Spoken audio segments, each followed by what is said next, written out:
barang-barang kita, nikel-nikel kita, mau kita ekspor mau enggak kan suka-suka kita.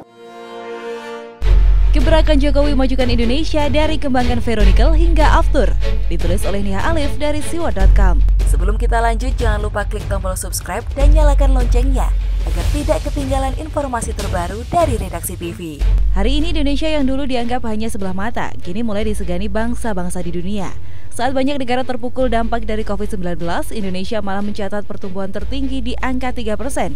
Bukan itu saja, rupiah juga mengalami rebound di angka 13 ribuan. Ketika oposisi tak kenal lelah meneriakkan pemakzulan presiden, Jokowi tak kenal lelah memajukan negeri ini. Lewat nikel dan biji kopra, ia hendak menaikkan Indonesia di mata dunia. Dilansir dari Kompas.com, Indonesia sendiri saat ini menguasai lebih dari 20% total ekspor nikel di dunia. Negara ini menjadi eksportir nikel terbesar kedua untuk industri baja negara-negara Uni Eropa. Nilai ekspor biji nikel Indonesia mengalami peningkatan tajam dalam beberapa tahun terakhir. Tercatat, ekspor biji nikel Indonesia naik signifikan sebesar 18% pada kuartal kedua 2019 dibandingkan dengan periode yang sama tahun 2017. Akhir tahun kemarin, pemerintah Jokowi telah tegas mengeluarkan larangan biji nikel. Jokowi akan mengolah sumber daya alam negara ini menjadi bahan setengah jadi atau bahan jadi yang nilainya berlipat. Biji nikel yang diolah menjadi ferronikel nilainya naik hingga 10 kali lipat. Nilai nikel kian meroket sampai 19 kali lipat apabila ferronikel diolah menjadi stainless steel.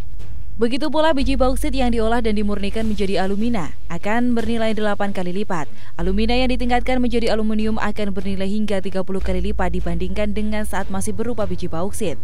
Selain menyulap ekspor biji nikel menjadi ferronikel, Jokowi juga menyulap kopra menjadi aftur. Jokowi ingin mengganti seluruh bahan bakar pesawat dengan kopra hasil perkebunan petani di Indonesia.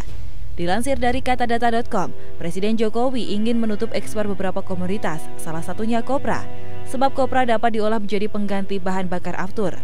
Kopra merupakan daging buah kelapa yang telah dikeringkan. Komoditas ini diekspor ke beberapa negara seperti India, Thailand, dan Filipina.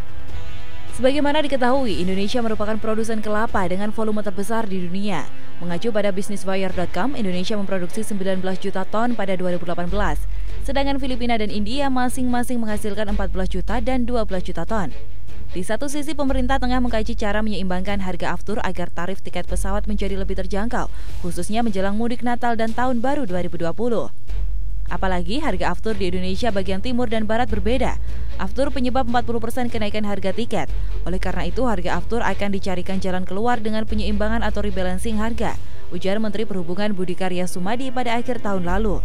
Berdasarkan data Pertamina pada Februari 2019, harga aftur di Indonesia bagian timur rata di atas Rp10.000 per liter. Bahkan harga aftur Bandara Deo Sorong, Papua untuk jenis Jet A1 mencapai Rp11.000 per liter. Harga tersebut lebih tinggi 34,9% dari harga aftur di Bandara Soekarno-Hatta yang hanya berkisar Rp8.000 per liter. Pemikiran brilian seorang Jokowi beserta gebrakan konkretnya di lapangan tak perlu diragukan lagi. Dahulu kala saat penjajahan Jepang sempat ada aturan menanam jarak di tiap rumah karena bisa diolah menjadi aftur. Seharusnya kebijakan Jokowi sudah ada jauh hari setelah kita merdeka.